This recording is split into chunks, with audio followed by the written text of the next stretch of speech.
No soldiers choose to die. It's what they risk by being who and where they are. It's what they dare while saving someone else whose life means suddenly as much to them as theirs, or more. To honor them, why speak of duty or the will of government? Think first of love each time you tell their story. It gives their sacrifice a name and takes from war its glory.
Beautiful.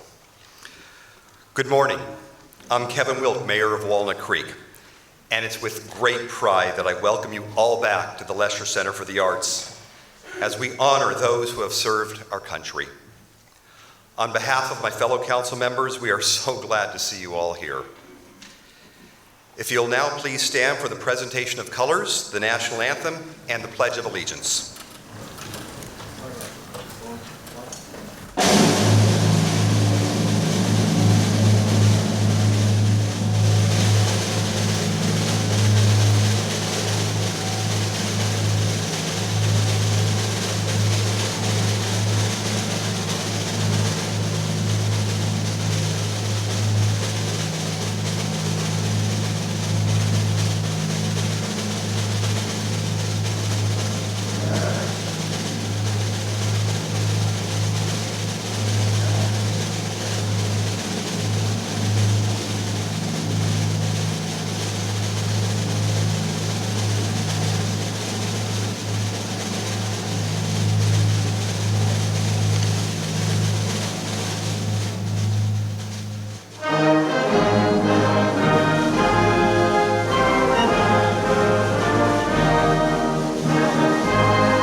join me in the Pledge of Allegiance.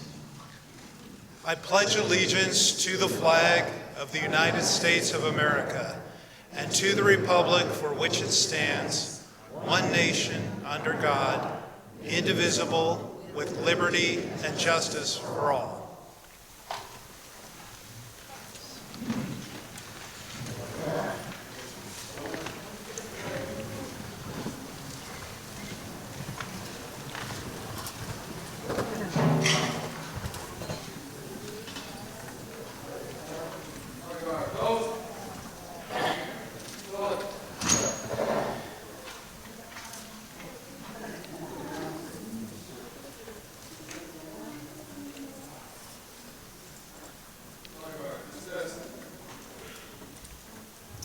Thank you. You may be seated. Thank you to the Walnut Creek Police Department Color Guard team for presenting and posting the colors this year. I also want to thank the Walnut Creek Concert Band under the direction of Harvey Benstein for the wonderful music you have heard today, and there is more to come. Thank you as well to the Mayor Pro Tem Matt Francois for leading the pledge. And I'd like to introduce our fellow council members, Luella Haskew and Cindy Silva, both former mayors. Councilmember Cindy Darling was unable to join us today, but she'll be watching. We're also pleased to have our county supervisor who represents Walnut Creek joining us today, Candace Anderson. And unfortunately, Karen Mishoff sent her regrets.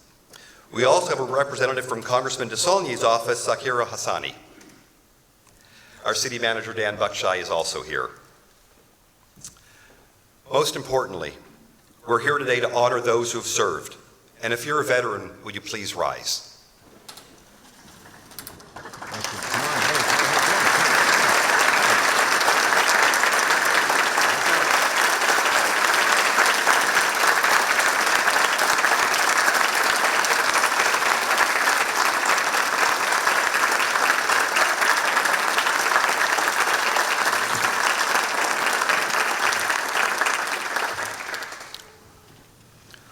We're grateful today to have the Reverend Leslie Takahashi of the Mount Diablo Unitarian Universalist Church provide the invocation.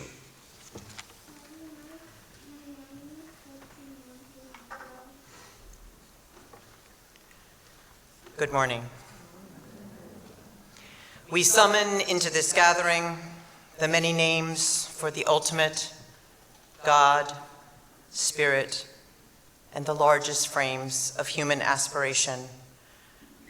For it is only on this highest plane of our understanding that we can pay proper respect and express the depth of our gratitude for those who are our veterans. We would dream of a world without war, and yet, as in so many areas of our human fallibility, this is far from realized. And so we take this time to honor those who served in our name, those who took the name of warrior and who held the unimaginable traumas of that role, who left comrades on the fields and in the trenches, and who now journey among us in this shared life with the added burden of what they have seen and still carry. For all of those who summoned a bravery within themselves that they did not know they had, and who still bring that into their days among us. For those who have been able to put those days in perspective behind them and those who have not. For those who have taken the lessons of leadership and service into other forms of leadership among us. And for those who still struggle for their survival. We honor all today. We also invoke our commitment to continue to work to ensure that those who have served in this ultimate sacrifice have the care needed for their bodies, minds, hearts, and spirit. And on this day, we pledge anew to mark our indebtedness by continuing to strive to pay this limitless debt. In the name of all of this, our aspirations and our realities, we consecrate this time in the honor of those who served. May we never forget our debt to them. Amen, amen, and blessed be.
Service has great meaning in the Wilk household, and it's with great pride that I stand before you today as the son of a veteran.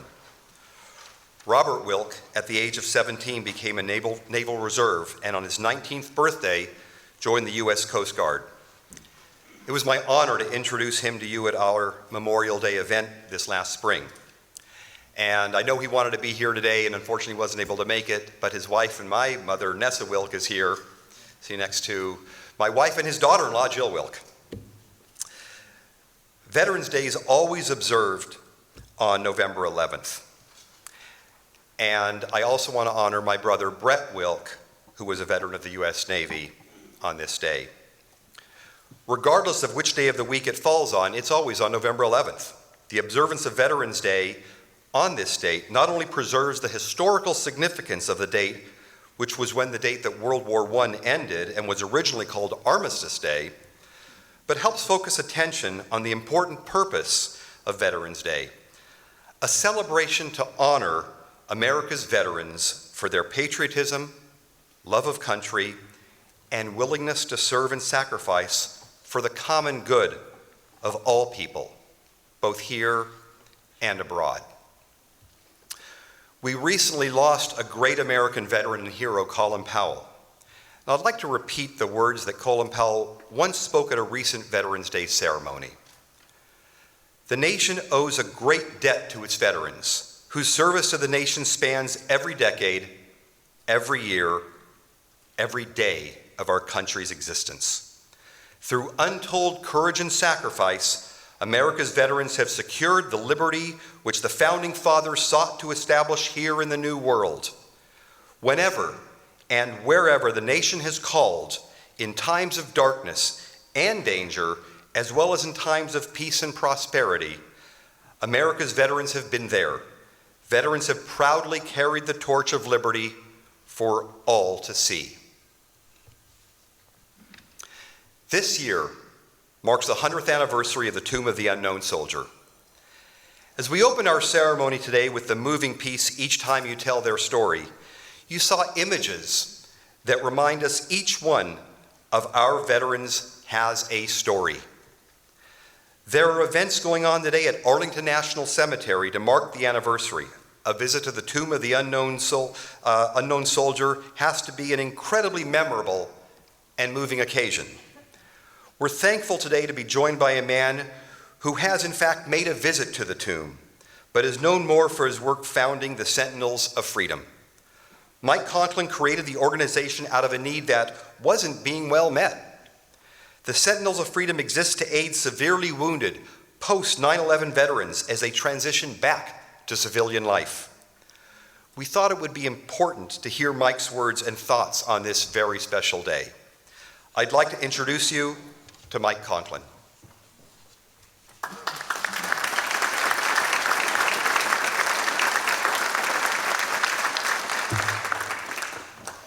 Thank you, Mayor Wilk and the City of Walnut Creek, and what a wonderful band. They drop me to my knees every time I hear the Father's song. It's great to be here to celebrate Veterans Day in person with you all you veterans families and citizens. Always an emotional day for me, and I would suspect many of you. So thank you again for asking me. As mentioned, I'm Mike Conklin, the founder, chairman, and CEO of Sentinels of Freedom, which is a nationally recognized not-for-profit veteran service organization. We provide vital support to our severely wounded and injured post-9/11 veterans as they return home to transition into education and careers. The hurdles for these veterans, wounded and injured, are high. But what we have experienced over the last 20 years is that with a little help from good people who believe in them, who are willing to walk at their side and advise them, with that, there is no stopping them from achieving their well-earned place at our nation's table of opportunity. I always like to say at the beginning in my presentations for full disclosure that I am not a veteran. My wife and I, Peggy, are proud parents of 3 Army Rangers who have been deployed to war zones multiple times: Afghanistan, Iraq, Bosnia, South Korea, the Horn of Africa. 2 of our sons are still currently very active, and 1 is now a veteran. Our oldest son, Army Ranger Sergeant First Class at the time, was wounded. This is perspective, I think. This is perspective for veterans. I'm not a veteran. I can only talk about my experiences with veterans or my sons. Our oldest son was wounded April 8th, 2003, on a night reconnaissance mission with his Rangers outside of a little place called Baji, Iraq. We were lucky. He recovered very quickly from his wounds. While he was home on convalescent leave, I had a father-son talk with him. He was about to rejoin his Ranger unit at Fort Benning. I told him I thought he'd done enough. Why didn't he medically retire, come home and go to college? And he said something that I'll never forget as long as I live. Dad, I hope you understand. This is very personal for me now. I'm staying in. He continued to deploy many times afterwards with his beloved Rangers. Chris is now an Army Major with 23 years of service, a husband, a father of 3. Great kids. He's got a master's degree from the Naval War College down in Monterey. And yes, he is my son. And I do have all 3 of my sons on a pedestal. But he is just one story of the 2.5 million troops that cycled through Afghanistan and Iraq. He is just one story of all the troops that cycled through Vietnam, Korea, World War II, World War I. At Sentinels of Freedom, we've helped over 630 wounded veterans achieve their educational and career goals across 45 states with our 4-year Bridge to Education program. Additionally, we've built 6 student veterans resource centers on colleges, college campuses, 3 of them right here in Contra Costa, Las Madonas, DVC, Contra Costa College. Those centers are expressly designed to help veterans, and they serve some 1,300 veterans per year. And we're very proud of that. There's no doubt in the minds of our organization, the veterans that support us, the community members that support us, that these veterans are worth the effort. Again, honored to be here with such a great looking crowd as we celebrate Veterans Day. I see Dick Sperling down there. Don't try and hide, I see you. Vietnam pilot. But on this day, Veterans Day, every year we honor our living veterans. On Memorial Day, we honor our fallen and departed veterans. But these 2 days are inexorably linked at the hip, so to speak, as they are the most important days of the year when we honor our military, our fallen, departed military, and our living veterans who I call living monuments of our nation. It's an irrefutable fact that our veterans are a national treasure, and we will always respect and remember them for their military service to our nation and their continued service to our communities across the nation, like right here in Walnut Creek, California. So how did I get here today? Quite frankly, I'm a stand-in for one of the tomb walkers, Tomb of the Unknown, that we had invited to speak to you today. He was invited to go to Washington, D.C. today to be a part of the 100-year centennial of the Tomb of the Unknown.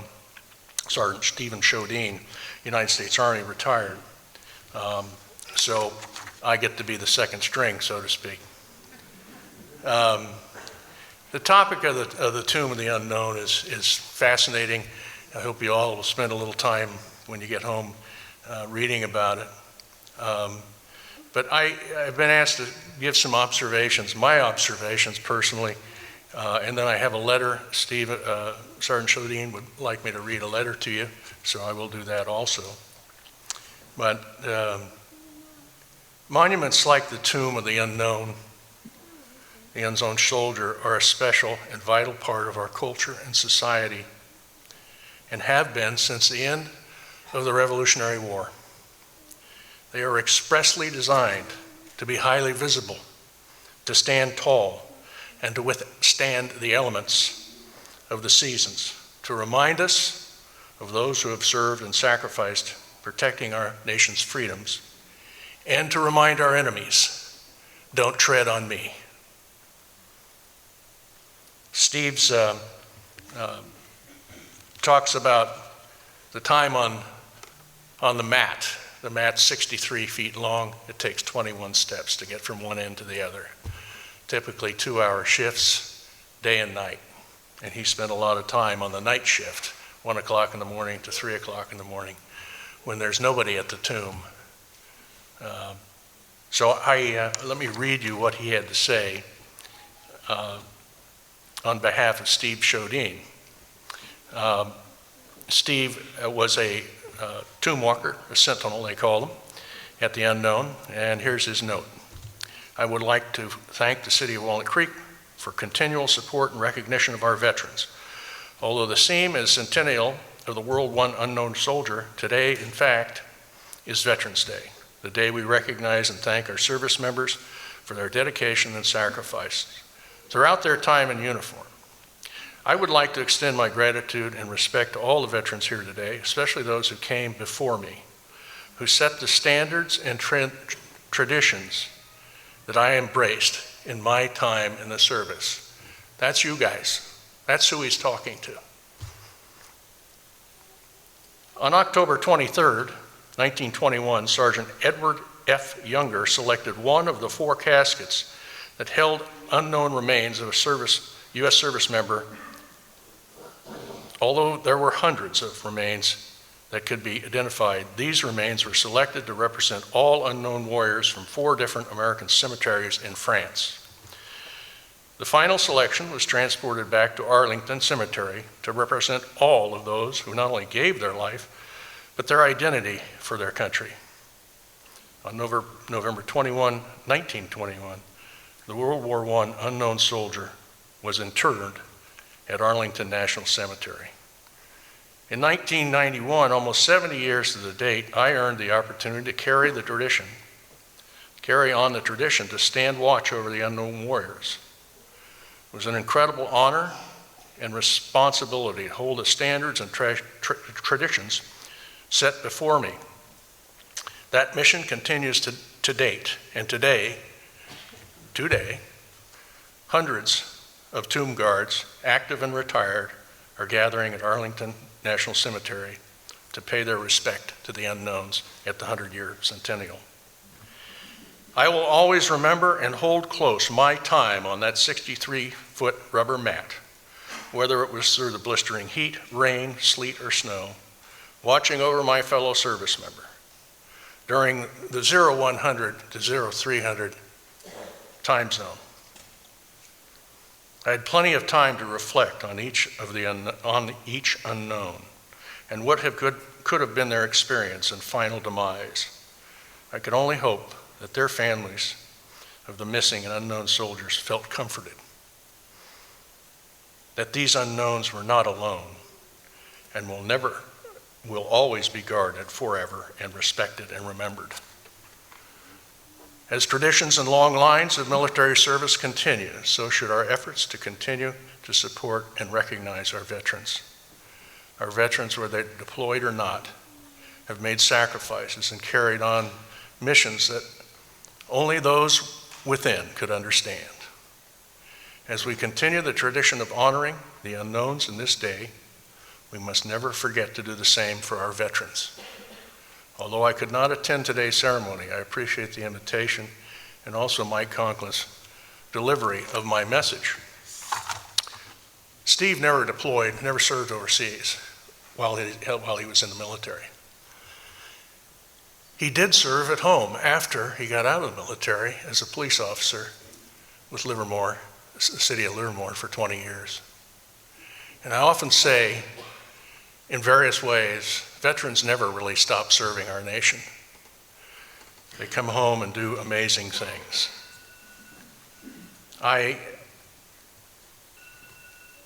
You remember that old song? Crosby, Stills, and Nash? Teach your children well. You remember that? Did you? That's the question. Because it's never too late to talk with your children and grandchildren of your military service and the military service of your extended family. How else and who else can teach them well better than you? And I want to expressly thank the parents here today with young children. I'm sure they don't totally understand yet, but they're here.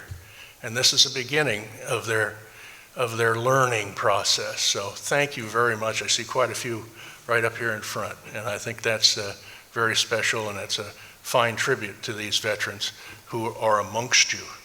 And believe me, they see you, and they're very proud of you. My experience at the tomb was pretty interesting.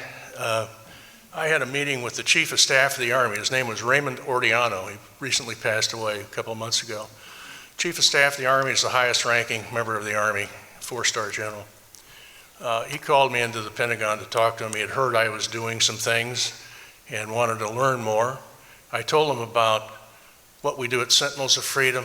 I told him what we had done in recruiting, helping recruiting command, military housing, and I told him about our community. And that I felt that our community, I mean Central Contra Costa here, which is most well known to me, I said, I think that community, our community, is the best community in the nation. It's a community that other communities should emulate because we do it right. We honor our veterans in the best ways. We help our veterans. We're always doing something for our veterans.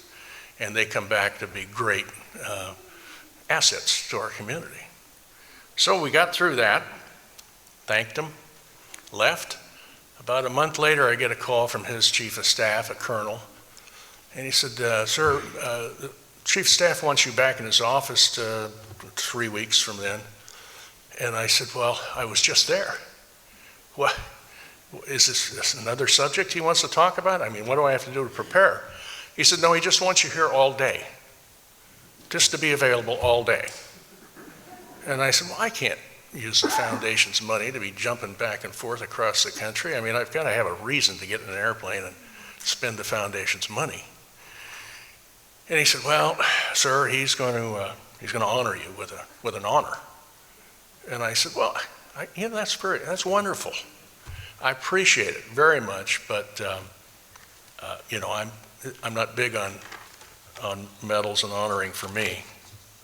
And he said, well, sir, I don't think you understand. This is the highest level award a civilian can get from the Chief of Staff of the Army. It's called the Department of Defense Medal for Distinguished Public Service. And I said, okay, well, let me call you back. I mean, I'm trying to wave off. And so I called my son, my oldest son that I mentioned, Chris. And I said, Chris, what do you think about this? And he says, Dad, the Chief of Staff of the Army orders you to come. You better go. So he said, it would be a huge sign of disrespect if you didn't. Okay, so I go off. They get a hotel room for me in Crystal City. I've got actually a driver in a van that drives me over to the Pentagon. Walk in, you got to go through all these clearances. And I get into General Ordiano's office, a little waiting room, and he walks out and he's a huge guy. I mean, his head just about hits the top of the door jamb. Mike, how are you? Good to see you. Come on. He puts his arm around me like I'm a little kid. I mean, that's how big this guy is. I'm just like down here. And walk into his office. There's my two sons, two of my three sons, standing there in uniform. And he said, I put them on orders to come out to be with you today because we're going to do some stuff. And I thought, okay, great, this is perfect. Well, half the guys in his staff knew my sons, had served with them at one point in the last 10 or 12 years. So it was kind of old home week. And I thought, okay, great. We'll do this. He'll give me a little plaque, and I'll get out of here, and I'll go have a beer with my boys and catch up and have some fun. Well, now we have to do a tour of the Pentagon. Okay, after that, we're going to get a beer and a hamburger and have some fun. No, now we're going up to the Old Guard, Fort McNair. You're going to have lunch with the Old Guard. Now this is going from 8 o'clock in the morning, tick-tocking around. And we go into the Old Guard's mess. Half the guys in there know my two sons. They've all served with them. It's a very small world. We do that. I think, okay, now, well, our tummies are full, but we'll go back to the hotel and have a beer and talk. Now, we're going over to the tomb. And so we go into the tomb. Now, there's a building behind the tomb. If you're looking directly at the front of the tomb where the tomb markers, you're looking out across the Potomac. But if you get on the other side and look back this way, there's a huge building behind it, and that's actually a museum where they have the artifacts, and it's not open to the public very often. So we go in there, and the docent shows us around, and I think, okay, great. We're going to get out of here now pretty quick. It's about 1 o'clock, 2 o'clock, and I kind of look out these big glass door in the window to the tomb, and I see people, the tomb markers, pushing the tourists to the side. On each side of the tomb, up comes about 50 tomb markers, full dress uniform, rifles, and stand there at attention. And the colonel walks over and says, Mr. Conklin, the chief would like you to lay a wreath at the tomb. I about fell over. Now there was 3 other people getting honored that day with me with the same award. And I said, well, I would love to do it, but I want them to be a part of it. So can we all 4 of us do it? And he said, absolutely. So they told us the directions. We all walked down. The wreath is standing there. You don't really pick the wreath up. There's a soldier behind it that walks backwards. You put your hands on it, and then he places it, and then you back away and turn around, come back, say a prayer. And of course, my 2 sons are sitting in the audience watching this. And then I looked at all the tourists, and I thought, my God, they must think I'm a senator or something, or some foreign dignitary. I mean, they shoo them off to the sides. But it was surreal. It's so quiet up there and peaceful and so professional. About 40%, only about 40% of the tomb markers that apply to be a tomb marker actually make it. So, that was my experience. Again, I think the big message today is obviously respect. Today is respect. And then I would say the next message is, again, let's teach our children well, the future generations. War happens very quickly.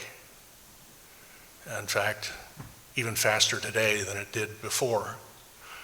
It's even more lethal. And hopefully we don't have to experience it again. But the people I've met, the veterans I've met in my lifetime, have been the most amazing people I think I ever could meet. And in fact, if you look at veterans as a demographic of people, if you look at them as, let's say, a religious, like Catholics or whatever, a group of people, in other words, a demographic of people that all had a commonness, I don't think anybody has done more for our nation, economically, socially, for our nation than veterans. Today we have 17 million living veterans, and most of them older, but each year 200,000 military members become veterans every year, as predictable as the sun rising. And those are the ones that we work with, especially the ones that have been banged up, need some extra help. So thank you again. I'm very proud to be here. I'll tell you, I have spoken here once before, and this is just one of the best Veterans Day ceremonies I think I've ever attended. Thank you.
Reverend Takahashi will lead us, the audience, in a moment of silence in honor of those who have died while serving our country.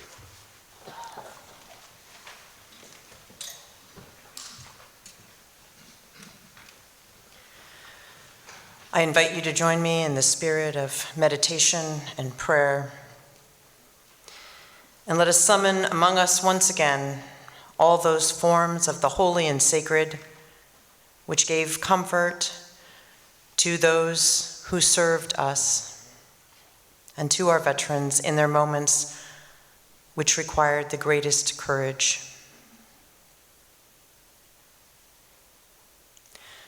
God of love and unity, let us enter into this moment of silence in gratitude for those who have served and in resolve that the ideals which inspired their service will be ours to carry forth.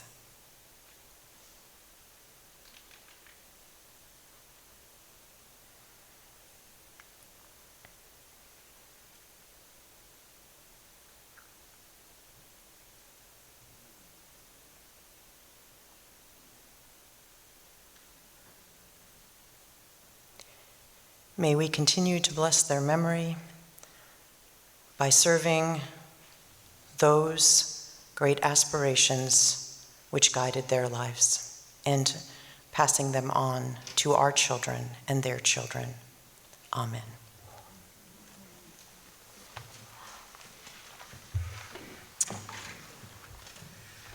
And now, as our Veterans Day ceremony nears the end, it's my pleasure to present the Walnut Creek Concert Band in its traditional salute to our armed forces.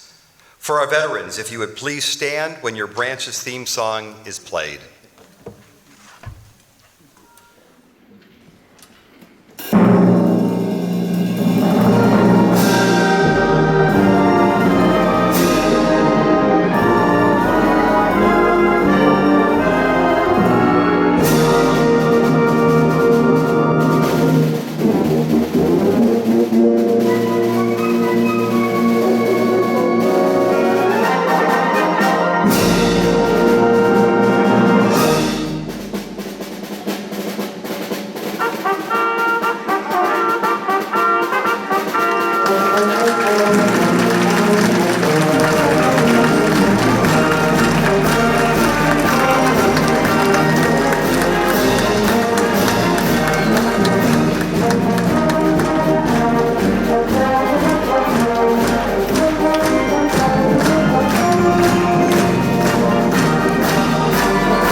The only problem with sitting up here is I don't get to watch the band, but I get to see all the veterans, which is wonderful.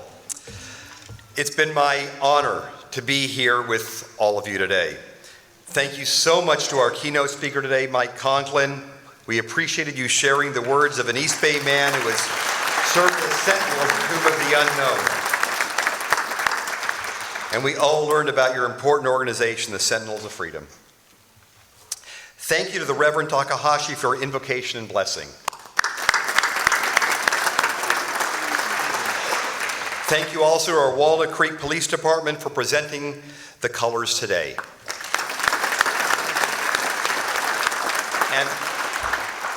And how wonderful was it to hear and see the Walnut Creek Concert Band, again led by Harvey Benstein.